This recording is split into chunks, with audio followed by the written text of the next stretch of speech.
let's talk about money. Our mindset and beliefs can either support and serve our ongoing objectives, or they can hold us back.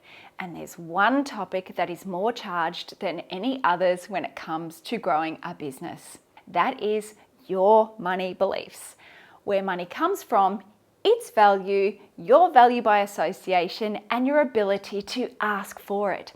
So in today's video, we're talking all about limiting beliefs around money and how that can positively and negatively affect your business growth.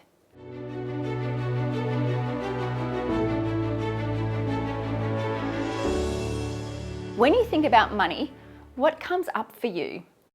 Do you recognize positive or negative beliefs around money? Were you raised with the understanding that money doesn't grow on trees, my personal favorite, and that you have to work hard for every dollar that you get? Or that money is the root of all evil?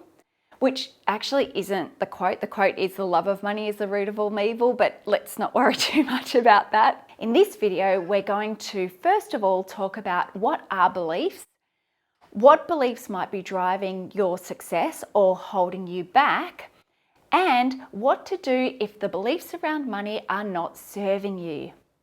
But first, it's important to acknowledge that this video is not about whether money is a good or a bad thing. We're talking about it because there's no topic that has a greater effect on business owners and their mindset around growth, whether to expand or constrict, and whether they will put themselves up for the big deal or hold themselves back for fear of getting the money or not getting the money. Money is supercharged, and I guarantee you it's having an impact whether you want to acknowledge it or not.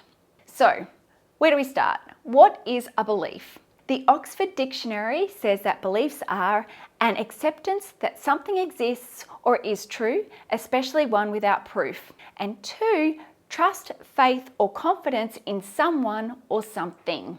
Beliefs come about through our culture, our upbringing, and pretty much through every experience that we have had.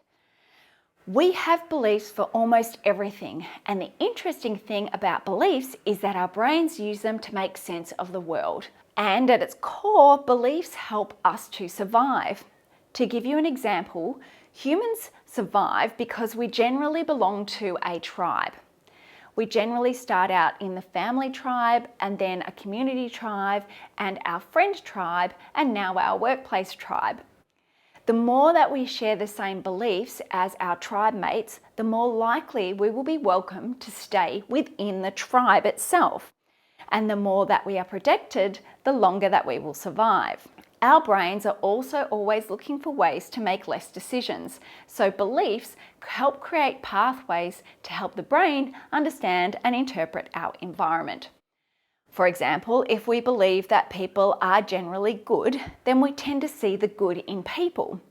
If the belief is that people are inherently bad, we will look for ways to validate that experience so that our brain continues to make sense of our environment in which we live. So a belief helps our brains to categorize the environment and helps us to survive and understand what we think and how we feel. So now that we know what a belief is, what beliefs do you have with regard to money? Finish the end of these sentences. Money is. In order to make money, you have to. Wealth is. My ability to attract money is. People who have money are. And in order to have money, you need to. What came up for you? Now, none of these statements are right or wrong. What we're looking to explore is what beliefs you have and whether they're helping you to achieve the kind of life that you want to achieve. If when answering those questions you identify the beliefs that you currently hold with regard to money and they are actually holding you back, what do you do? My recommendation is to think about the future version of you, that version of you who has completely resolved any resistance to the achievement of positive associations with money and wealth. Just take a moment to think about the qualities of that version of you. How do you think now? How do you experience the association with wealth? What are the ways that you think about money now? How do you spend money? How do you invest money? And more importantly, how are your sales conversations? Not one topic is more loaded than conversations about money. One big fear that I've heard more than once from clients is if they were to become wealthy, then they would need to do it through poor practices and with ill intent. And the outcome is that they will then therefore be a bad person in order to get it.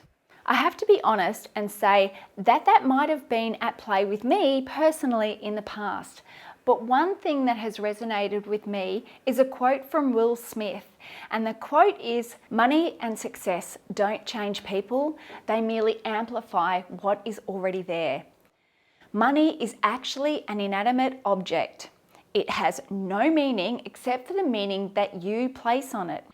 The meaning of this note only changes based on how you see it different to me. But inherently, this bill is neither good nor bad. It's either a lot or very little, depending on where you live and what other resources you might have. Money is simply a piece of paper that we use to transact for goods and services. But money is such a charged topic, and the biggest issue is that if you don't value yourself, you won't sell effectively or demand payment for the value of what you have provided. So, what do you do now? Sometimes it's someone else's perspective that can help us to shift our own perspectives. So I would love for you to make a comment below on what helpful beliefs you've got and what beliefs you've shifted to help you to grow your business. Also, be sure to subscribe to this channel, and if you like this, give it a thumbs up.